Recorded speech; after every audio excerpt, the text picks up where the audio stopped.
सबसे पहले है टोकन्स कि टोकन्स क्या होते हैं। स्मॉलेस्ट, इसमें जो आपकी डेफिनेशन है, smallest individual unit in a programme.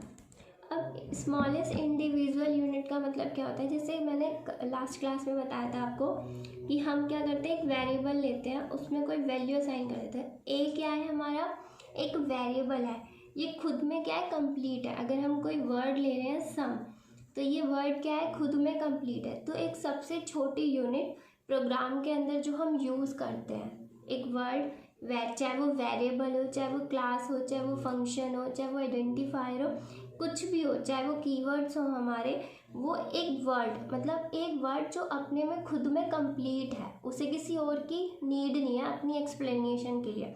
अगर मैंने सम लिख दिया तो आपको समझ आएगा कि सम जो है वो क्या है। अगर यहाँ पे मैं फॉर लिख देती हूँ, फॉर एक जो कीवर्ड है हमारा, अगर हम उस फॉर वर्ड को यूज़ कर रहे हैं तो आपको ये समझ आएगा कि ये फॉर क्या है, कहाँ यूज़ हो रहा है, इसका क्या यूज़ है। तो एक स्मॉलेस्ट यूनिट यानी सबसे छोटी यूनिट जो खुद में कंप्लीट है, जो अपनी एक्सप्लेनेशन खुद में दे रही है, ठीक है, उसको हम क्या कहते हैं, टोकन्स।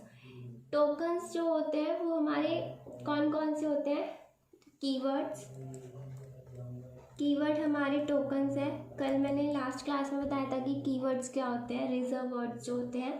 आइडेंटिफायर्स, ये भी मैं आपको बता चुकी हूँ कि आइडेंटिफायर्स क्या होते हैं। थर्ड है लिटरल्स, ये मैं आज आपको एक्सप्लेन करूँगी। फोर्थ ऑपरेटर्स, एंड फिफ्थ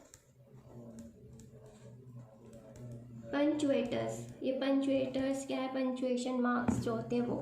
तो कीवर्ड्स और आइडेंटिफायर मैं आपको एक्सप्लेन कर चुकी हूँ। लिटरल्स, ऑपरेटर्स, पंचुएशंस, ये जो है मुझे आज आपको एक्सप्लेन करूँगी। प्लस आपको ये पता चाहिए टोकन क्या है, ये जो पार्ट्स है ये सब किसके पार्ट है, टोकन के पार्ट है। और टोकन क्या है, एक स्मॉलेस्ट यूनिट जो खुद में क्या है, कंप्लीट होती है, वो हमारे क्या कहलाते हैं, टोकन्स। एग्जाम्पल है, आपको एक एग्जाम्पल के थ्रू समझाती हूँ। For A1 in range 1 to 10 if A is divided by 2 is equal to 0 and print A1। ठीक है, ये एक प्रोग्राम है। अभी आपको ये नहीं समझना कि ये कैसे वर्क कर रहा है, अभी सिर्फ हम इसमें क्या देख रहे हैं कि ये पूरा एक प्रोग्राम क्या है, टोकन है, ठीक है, टोकन का ही पार्ट है। और इसमें हर एक छोटे छोटे पार्ट्स हैं, कोई कीवर्ड है, कोई आइडेंटिफायर है, कोई लिटरल है, कोई ऑपरेटर है, हर एक अलग अलग चीज़। जैसे कि फॉर है, इफ़ है, ये आपकी क्या है, कीवर्ड्स। इन है, तो ये तीनों आपके क्या है, कीवर्ड्स। कीवर्ड्स क्या है, रिजर्व वर्ड्स जो पहले से ही डिफाइन है। ये मॉड्यूलर का साइन क्या है आपका, ऑपरेटर। ये इक्वल टू का साइन भी ऑपरेटर्स है। जो ये A1 है और दिस A1, ये क्या है हमारे आइडेंटिफायर्स, मीन्स वेरिएबल्स। रेंज क्या है, फंक्शन, ठीक है। और ये जो कॉलन है ये हमारे क्या है, पंचुएटर्स।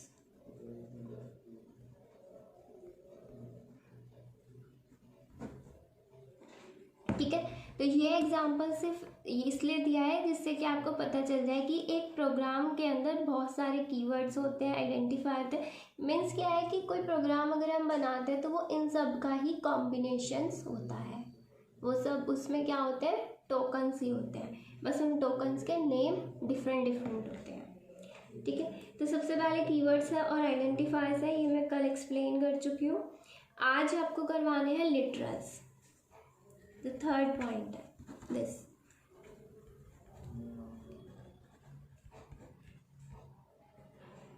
ओके, लिटरल्स क्या होते हैं,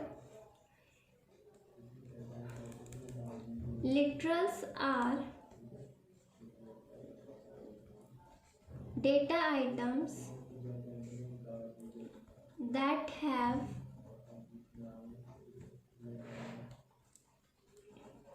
fixed value।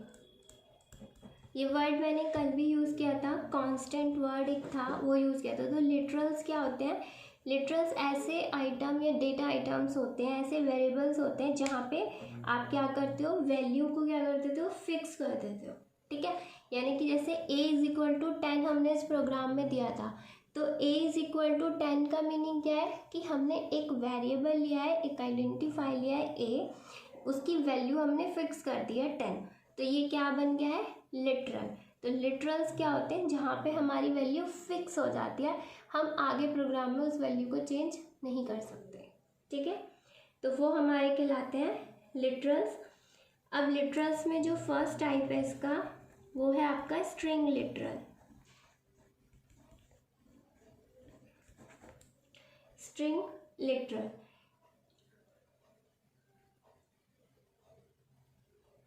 अब इसमें क्या होता है, सबसे पहले की स्ट्रिंग्स क्या होती हैं। जैसे कि आपने लिखा सिंपल ए, तो ये हमारा क्या है, एक कैरेक्टर। और जब आपने लिखा डेटा यानी कॉम्बिनेशन ऑफ कैरेक्टर्स, तो ये हमारी क्या हो गई, स्ट्रिंग। ठीक है, सिंपल ए क्या है, कैरेक्टर। और एक चीज़ जो मेन है, कैरेक्टर हमेशा अल्फ़ाबेट्स ही नहीं होते। कैरेक्टर आपके कोई नंबर भी हो सकते हैं और कोई आपके स्पेशल सिंबल भी हो सकते हैं। मतलब कैरेक्टर के अंदर सब कुछ आता है, सिर्फ उसका मतलब क्या होता है कि वो एक बाइट जो है वो ऑक्यूपाई करे।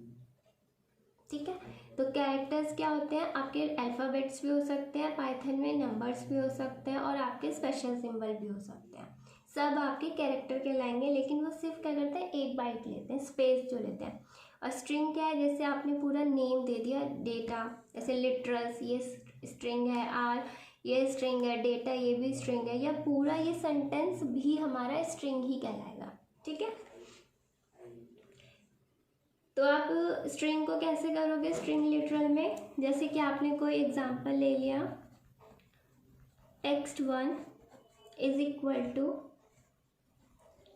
Hello world. ठीक है, तो ये क्या है, स्ट्रिंग।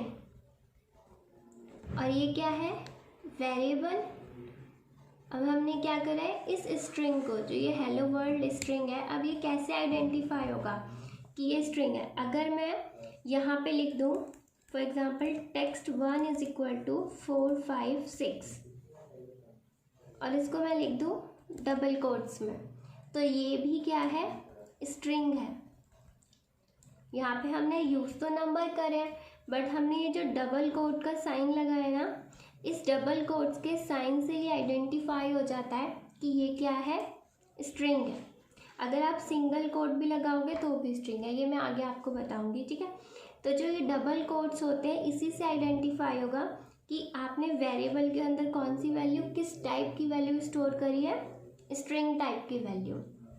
तो text1 क्या है, आपके वेरिएबल का नेम, और इस वेरिएबल में आपने क्या वैल्यू स्टोर करी है, हेलो वर्ल्ड स्ट्रिंग टाइप की वैल्यू। ठीक है, तो ये है आपका स्ट्रिंग लिटरल।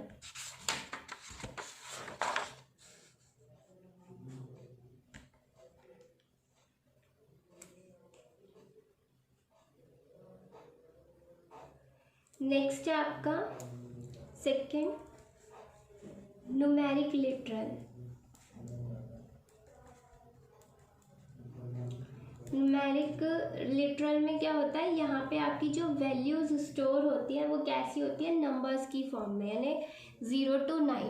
ठीक है, नंबर की फॉर्म में आपकी जो वैल्यूज़ है वो स्टोर होती है। वो वैल्यूज़ कैसी हो सकती है आपकी, कोई इंटीजर वैल्यू हो सकती है, कोई फ्लोटिंग वैल्यू हो सकती है। न्यूमेरिकल लिटरल में जो वैल्यू स्टोर होती है, एक होती है इंट वैल्यू।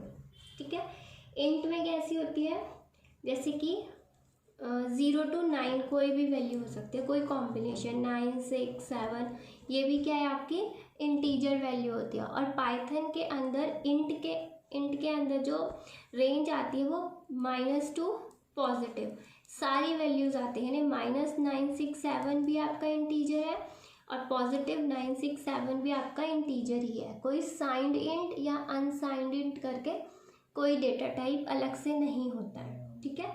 नेक्स्ट इसमें होता है आपका फ्लोटिंग, और फ्लोटिंग में कैसी वैल्यूज़ होती हैं, जैसे 9.67 जो डेसिमल वैल्यूज़ होती है, जैसे 9.67 जिसमें पॉइंट आ जाएगा, या 10.978, तो ये क्या है आपकी फ्लोटिंग वैल्यूज़ है। तो वो किसके इंटीजर में किस डेटा टाइप में आता है, आपका फ्लोट में। थर्ड जो होता है आपकी होती है कॉम्प्लेक्स वैल्यू। कॉम्प्लेक्स वैल्यू कैसी होती है आपकी, जो a+bi की फॉर्म में होती है, मतलब ये पार्ट आपका क्या होता है, रियल पार्ट, और ये पार्ट आपका कैसा होता है, इमेजिनरी पार्ट, ठीक है। तो एक स्पेशल ये अलग से एक डेटा टाइप इसमें यूज़ किया गया है पाइथन में, कॉम्प्लेक्स डेटा टाइप, जिसमें ये रियल और इमेजिनरी की फॉर्म में आपकी डिजिट्स जो है स्टोर होती हैं, ठीक। इसके बाद थर्ड है आपका बूलियन लिटरल। बूलियन का मीनिंग क्या होता है, बूलियन का मीनिंग होता है कि जो ये रिजल्ट आपको देगा वो दो ही वैल्यू में देगा, या तो वैल्यू में आंसर होगा ट्रू या फिर होगा फॉल्स, यानी कि 1 और 0। इसमें मतलब कि कोई कैलकुलेशन नहीं होती है, जैसे न्यूमेरिक लिटरल होता है, इसमें क्या होता है, आप दो वैल्यूज़ को ऐड कर रहे हो तो वो थर्ड वैल्यू आपको एज अ आउटपुट शो कर रही है, ठीक है। बट बूलियन लिटरल में क्या होता है, सिर्फ क्या होता है, कोई कंडीशन होती है कि आप उससे कोई कंडीशन ले रहे हो, a is greater than 10, sorry इस तरह से तो नहीं, 10 इज़ ग्रेटर देन 20। तो अब इस सिचुएशन में क्या होगा, आंसर सिर्फ दो ही आ सकते हैं आपके, दो ही आंसर आएंगे, या तो आंसर ट्रू आएगा या फिर आंसर क्या आएगा, फॉल्स। इसके अलावा कोई आंसर नहीं आ सकता। तो इसका जो आंसर होगा वो हमेशा कैसा होगा, बूलियन टाइप होगा। आगे आप इन्हें यूज़ करोगे तो आपको समझ आएगा यूज़ कैसे करते हैं, लेकिन ये चीज़ हमेशा याद रखना कि बूलियन लिटरल यानी जहाँ पे वर्ड बूलियन आ रहा है वहाँ पे दो ही रिजल्ट आपके आएंगे, या तो ट्रू या फिर false.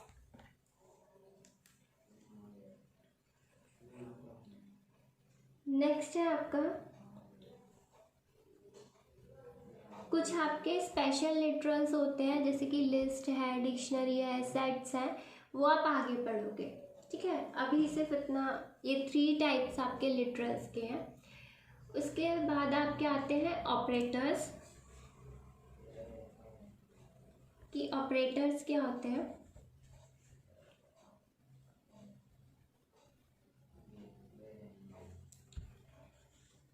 Operators are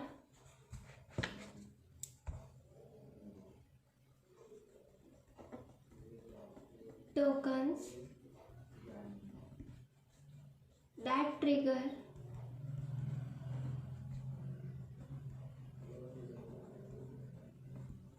some computation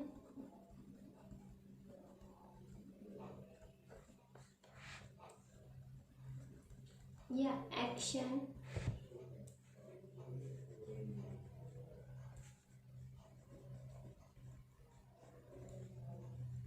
when applied to variables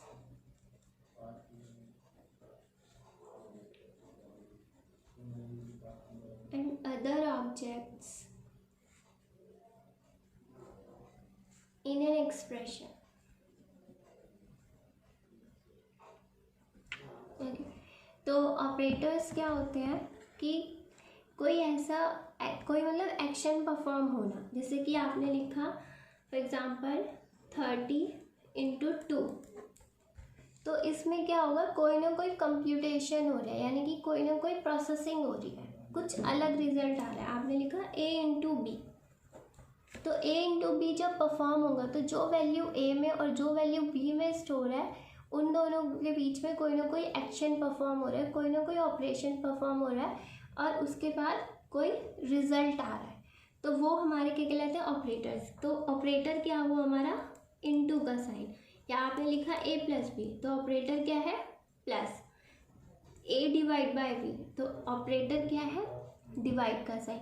तो क्योंकि ए और बी के बीच में क्या एक्शन परफॉर्म होगा, क्या कंप्यूटेशन होगी, ये कौन डिसाइड कर रहा है, ये ऑपरेटर्स। अगर लिखा है ए माइनस बी प्लस सी, तो ये ऑपरेटर ही डिसाइड करें कि इन तीन वेरिएबल्स के बीच में कौन सा एक्शन परफॉर्म होगा या क्या काम होगा। ठीक है, तो ये हमारे क्या कहलाते हैं, ऑपरेटर्स। कई ऑपरेटर्स जो होते हैं वो कई टाइप्स के होते हैं, वो आप आगे पढ़ोगे। अभी क्या ऑपरेटर्स क्या होते हैं, जो कोई एक्शन परफॉर्म करते हैं या कोई काम करते हैं। ठीक है, पंचुएशन क्या होते हैं, पंचुएशन सिंबल्स होते हैं आपके स्पेशल सिंबल्स, जैसे कि आपका कर्ली ब्रेसेस है, कॉमा है, स्क्वायर ब्रैकेट है, राउंड ब्रैकेट है, ये सारे आपके पंचुएटर्स कहलाते हैं।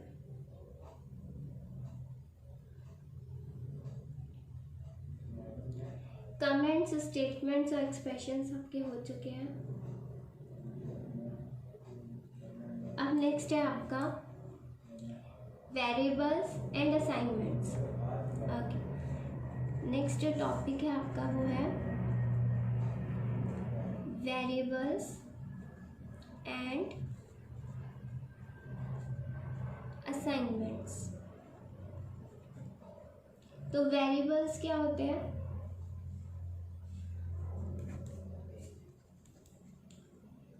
Variables represent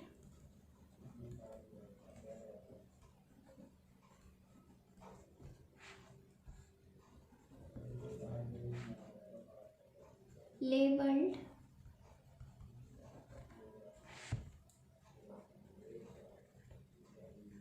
storage location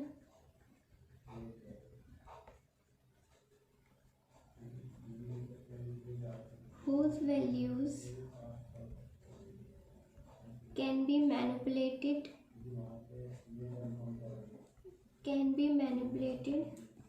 during program run. Means variables क्या है, वेरिएबल रिप्रेजेंट करते हैं कोई स्टोरेज लोकेशन, कहीं पे मतलब स्टोर होते हैं और उनकी जो वैल्यू होती है वो मैनिपुलेट हो जाती है, यानी चेंज हो जाती है जब प्रोग्राम के अंदर वो वेरिएबल्स रन कर रहे होते हैं। जैसे कि आपने लिखा है student is equal to John and age 16। तो अब क्या है इसमें, जो स्टूडेंट और एज है ये क्या है, वेरिएबल्स। ओके, तो ये जो स्टूडेंट और एज है ये क्या होता है कि मेमोरी के अंदर कहीं ना कहीं स्पेस ऑक्यूपाई करते हैं। ठीक है, कहीं ना कहीं ये स्पेस लेंगे, इसका क्या नेम है, स्टूडेंट, इस वेरिएबल का। और इसके अंदर क्या वैल्यू स्टोर है आपकी, जॉन, जो कि क्या है, स्ट्रिंग। ऐसे ही एक एज नाम का वेरिएबल है और उसकी वैल्यू क्या है, 16।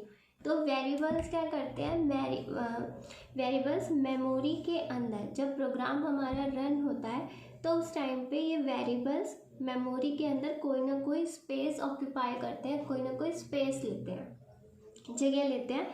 ठीक है, जैसे कि इसका कोई एड्रेस हो गया 1024 1026, तो ये क्या हो गया, इन वेरिएबल्स के एड्रेस हो गए।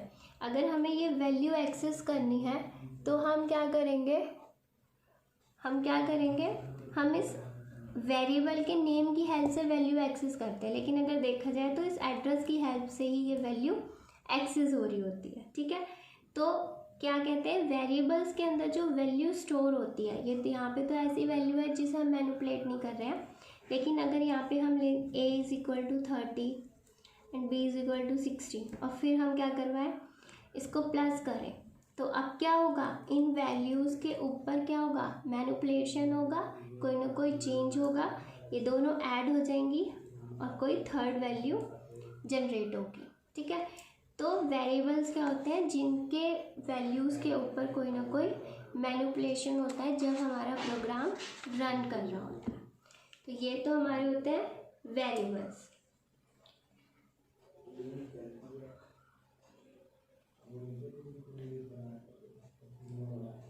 नेक्स्ट है आपका डायनेमिक टाइपिंग, वेरिएबल्स के अंदर ही ये टाइप आता है आपका।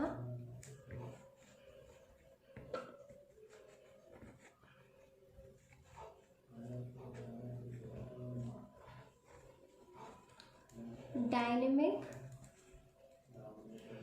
टाइपिंग,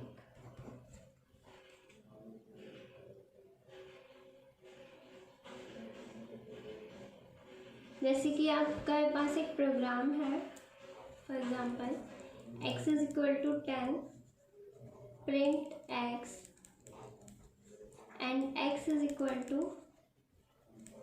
हेलो वर्ल्ड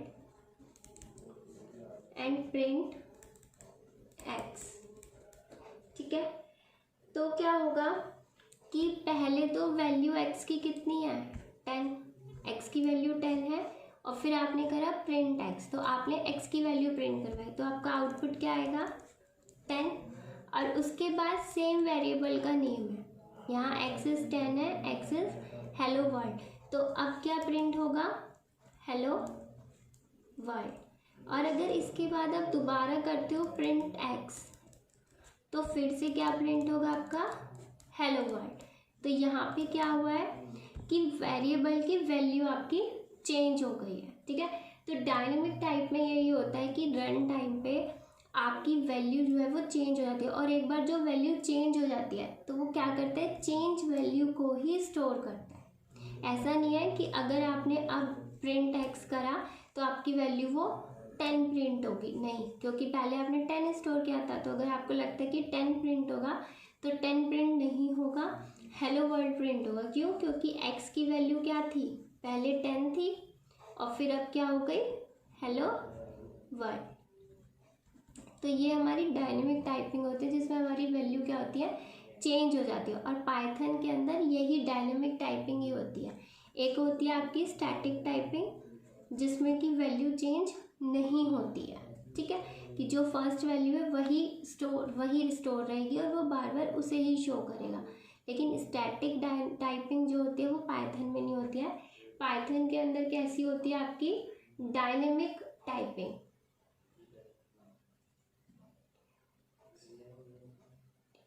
और नेक्स्ट टॉपिक है आपका मल्टीपल असाइनमेंट्स।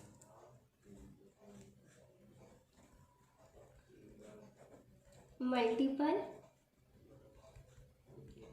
असाइनमेंट्स मीन्स अगर आपने अदर लैंग्वेज कुछ भी पढ़ी होगी तो आपको आइडिया होगा कि हम ऐसे लिखते थे a is equal to 10, b is equal to 20 and c is equal to 30। या अगर तीनों वैल्यू भी सेम होती थी तो हम लिखते थे a is equal to 10, b is equal to 10 and c is equal to 10। लेकिन पाइथन के अंदर क्या है, मल्टीपल असाइनमेंट जो है वो मल्टीपल असाइनमेंट्स जो है वो पॉसिबल है। कैसे? आपको अगर एक ही वैल्यू जो है तीनों वेरिएबल्स को असाइन करनी है, अगर आपको सेम वैल्यू जैसे 10 है, अगर ये 10 वैल्यू ही आपको सबको असाइन करनी है तो आप कैसे करोगे, a is equal to b is equal to c is equal to 10। ठीक है, तो क्या होगा, a b c तीनों वेरिएबल के अंदर एक ही वैल्यू असाइन हो जाएगी हमारी 10। तो मल्टीपल असाइनमेंट्स यानी एक ही टाइम पे एक ही स्टेटमेंट में आप मोर देन वन वेरिएबल में क्या कर सकते हो, वैल्यू को असाइन कर सकते हो। ठीक है, और अगर हमें इस तरह से वैल्यू असाइन करनी थी कि ऑटोमेटिकली क्या है, a में 10 असाइन हो जाए, b में 20 एंड c में 30, तो इसके लिए हम क्या लिखते हैं, a comma b comma c is equal to 10 comma 20 comma 30। तो it means a is equal to 10, b is equal to 20 and c is equal to 30। जबकि अदर लैंग्वेजेस में क्या होता था, इसी के लिए हम इसी एक स्टेटमेंट के लिए हम 3 टाइम्स स्टेटमेंट लिखते थे कि a is equal to 10, b is equal to 20 और c इज इक्वल टू 30। लेकिन यहाँ पे हम क्या करते हैं, एक ही बार में लिख देते हैं। इससे फ़ायदा क्या होता है, एग्जीक्यूशन के टाइम पे हमें बेनिफिट मिलता है। ठीक है, तो मल्टीपल असाइनमेंट्स भी जो होते हैं आपके, पाइथन के अंदर पॉसिबल है। नेक्स्ट जो सबसे ज़्यादा इम्पॉर्टेंट है वो है आपका इनपुट फंक्शन।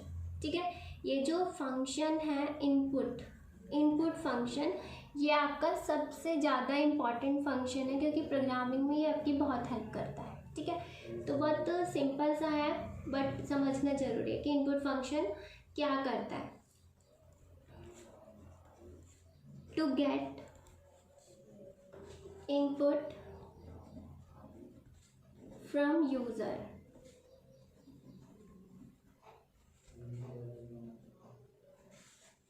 ठीक है, ये क्या करता है, इनपुट लेता है किससे, यूजर से। ठीक है, ये क्या कर रहा है, यूजर से इनपुट लेता है। जैसे कि अभी तक मैं आपको लिख के दिखा रही थी कि हम क्या लेते हैं, a = 10, b = 20। तो ये क्या है, हमने प्रोग्रामिंग के टाइम पर ही डिक्लेयर कर दिया या डिफाइन कर दिया कि एक वेरिएबल a है जिसकी वैल्यू 10 है, एक वेरिएबल b है जिसकी वैल्यू 20 है। बट हम ऐसा नहीं करना चाहते, हम चाहते हैं कि अगर हम 4 टाइम्स रन कर रहे हैं उस प्रोग्राम को तो हम 4 टाइम a की वैल्यू कुछ और इनपुट करें और b की वैल्यू कुछ और इनपुट करें। तो उसके लिए हम क्या यूज़ करते हैं, इनपुट फंक्शन। क्या यूज़ करते हैं, इनपुट फंक्शन। ठीक है, कैसे, जैसे हमने ले लिया name, example name is equal to input and enter your name. Okay, तो अब यहाँ पे क्या है, हम इनपुट फंक्शन यूज़ कर रहे हैं। यहाँ नेम क्या है, एक वेरिएबल, इनपुट क्या है, फंक्शन, और इस फंक्शन के अंदर हमने क्या लिखा है, एंटर योर नेम। अब आउटपुट पे क्या आएगा, कंसोल पे आपके आइडियली पे वहाँ पे जो मैसेज आपने इस डबल कोट्स के अंदर लिखा है, एंटर योर नेम, वो वहाँ पर शो होगा, एंटर योर नेम। अब आप यहाँ पे अपना कोई भी नेम एंटर करोगे, जो भी नेम है आपका, फॉर एग्जांपल पूजा, और आपने किया एंटर। तो ये जो पूजा है ये आपकी वैल्यू है जो आपने इस इनपुट फंक्शन की हेल्प से नेम के अंदर स्टोर करी है। तो अब नेम जो वेरिएबल है उसमें क्या स्टोर हो गया, पूजा। ठीक है, ये नेम इस नेम वेरिएबल के अंदर स्टोर हो गया है। अब इसमें जो सबसे इम्पॉर्टेंट चीज़ है वो ये है कि इनपुट फंक्शन की हेल्प से हम जो भी वैल्यू इनपुट करते हैं, ठीक है, इनपुट फंक्शन की हेल्प से हम जो भी वैल्यू इनपुट करते हैं वो हमेशा स्ट्रिंग होती है। इसका जो रिटर्न है, रिटर्न टाइप जो है वो क्या है, स्ट्रिंग। इट मीन्स क्या है कि यहाँ पे तो हमने एंटर योर नेम जो है वो स्ट्रिंग ही दिया है, बट इन केस अगर यहाँ पे लिखा होता है input function enter your age, कि आप अपनी एज इनपुट कीजिए। ठीक है, तो आप क्या एज इनपुट करते, फॉर एग्जांपल 25 आप इनपुट करते हैं इसमें। ठीक है, तो ये 25 क्या है, इंट, एक इंटीजर वैल्यू है ना 25, तो लेकिन क्या है कि आपने इसे इनपुट फंक्शन की हेल्प से इनपुट करा है, तो आपका जो कंपाइलर है वो इसको कैसे ट्रीट करेगा, 25 को एज अ स्ट्रिंग ट्रीट करेगा। यानी कि जैसे कि प्रोग्राम दे के समझाती हूँ, आपने लिखा a = input enter value of a, okay, then b = input enter value of b, and then c = a + b and print c। Okay, अब यहाँ पे क्या होगा, आउटपुट पे, यहाँ पे आउटपुट पे होगा आपका एंटर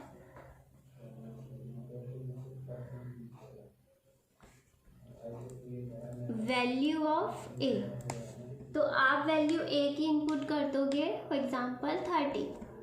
फिर देन आएगा एंटर वैल्यू ऑफ बी, आपने इनपुट कर दिया 40। तो आपके अकॉर्डिंग क्या होना चाहिए, 30 + 40 मीन्स 70 आंसर आना चाहिए। बट इसमें क्या आ जाएगी, एरर। एरर क्यों आएगी, क्योंकि जो आपने 30 और 40 इनपुट किया है ना, वो एज ए स्ट्रिंग है 30 + 40। अब जैसे a + b होता है, क्या आप a + b को डिफाइन कर सकते हो?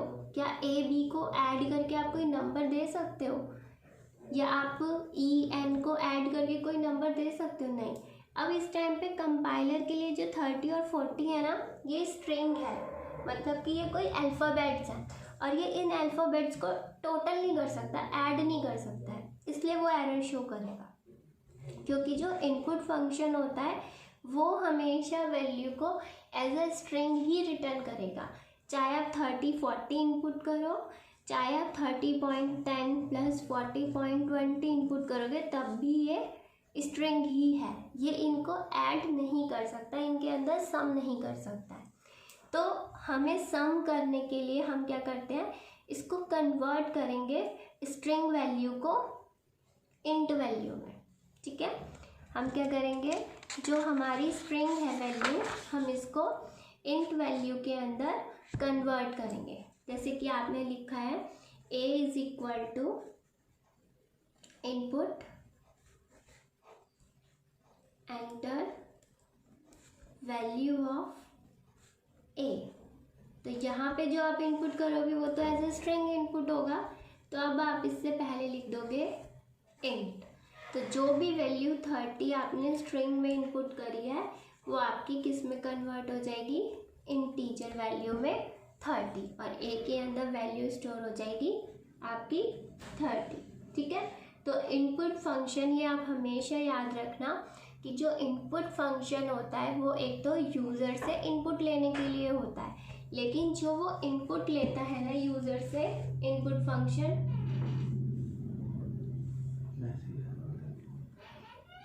वो हमेशा कैसा होता है, इनपुट जो फंक्शन वैल्यू लेता है वो हमेशा स्ट्रिंग वैल्यू लेता है, और इस स्ट्रिंग वैल्यू को हम बाद में इंट में भी कन्वर्ट कर सकते हैं, प्लस हम उसको फ्लोट में भी कन्वर्ट कर सकते हैं। ठीक है, जिस भी डेटा टाइप की हमें ज़रूरत है उस के अकॉर्डिंग हम उसको क्या कर लेंगे, चेंज कर लेंगे। अब नेक्स्ट जो फंक्शन है आपका वो है, एक चीज़ याद रखना, जो इनपुट फंक्शन होता है वो हमेशा हमारा क्या होता है, इनपुट होता है। जैसे इनपुट, जैसे डिवाइसेस होती है ना आपकी, इनपुट डिवाइस और आउटपुट डिवाइस, तो इनपुट फंक्शन एक तरीके से आपकी इनपुट डिवाइस है, जिसकी हेल्प से आप क्या कर रहे हो, इनपुट दे रहे हो। ऐसे ही आपका एक फंक्शन होता है प्रिंट फंक्शन, जो कि मैंने कई जगह लिखा भी है। ठीक है, प्रिंट फंक्शन, तो जो प्रिंट फंक्शन होता है वो कैसा होता है, आपका आउटपुट, क्योंकि प्रिंट की हेल्प से आपको आउटपुट शो हो रहा है, तो प्रिंट को आप क्या कह सकते हो कि एक आउटपुट फंक्शन है, और इनपुट क्या है, इनपुट फंक्शन है। ठीक है, तो प्रिंट फंक्शन की हेल्प से क्या होता है, आपको आउटपुट शो होता है। It is a way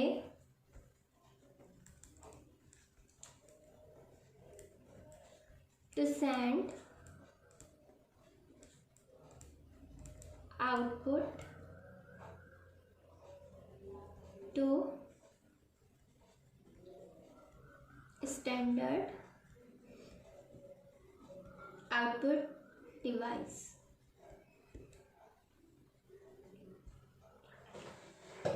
which is normally a monitor, कोई मॉनिटर भी हो सकता है। तो प्रिंट क्या होता है, फॉर एग्जांपल आपने लिखा प्रिंट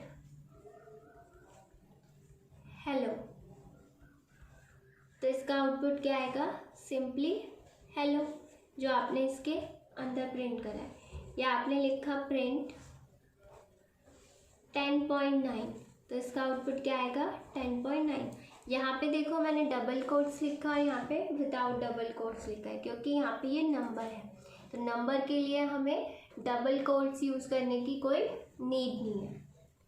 ओके, आप प्रिंट फंक्शन के साथ कोई एक्सप्रेशन भी लिख सकते हो, उसको हम कैसे यूज़ करेंगे आगे बताऊंगी मैं आपको।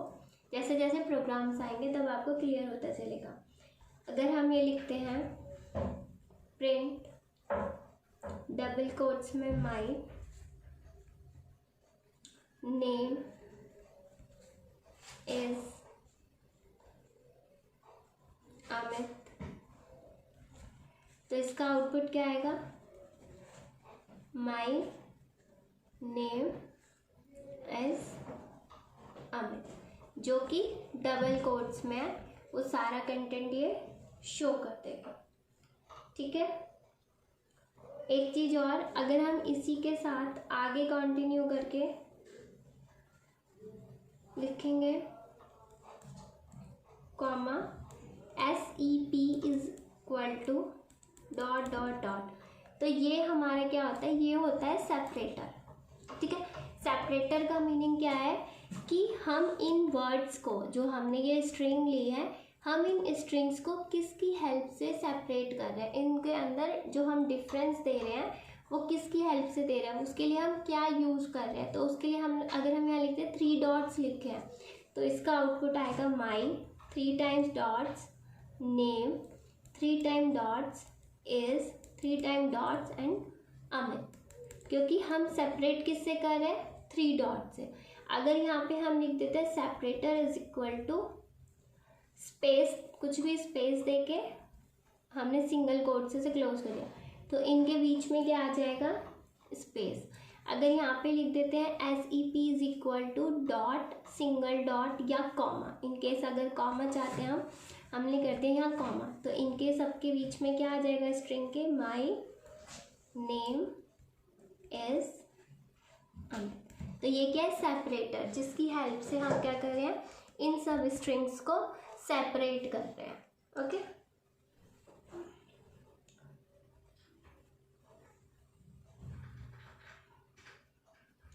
नेक्स्ट आपका जो टॉपिक है वो है आपका डेटा टाइप्स, और डेटा टाइप एक लॉन्ग टॉपिक है,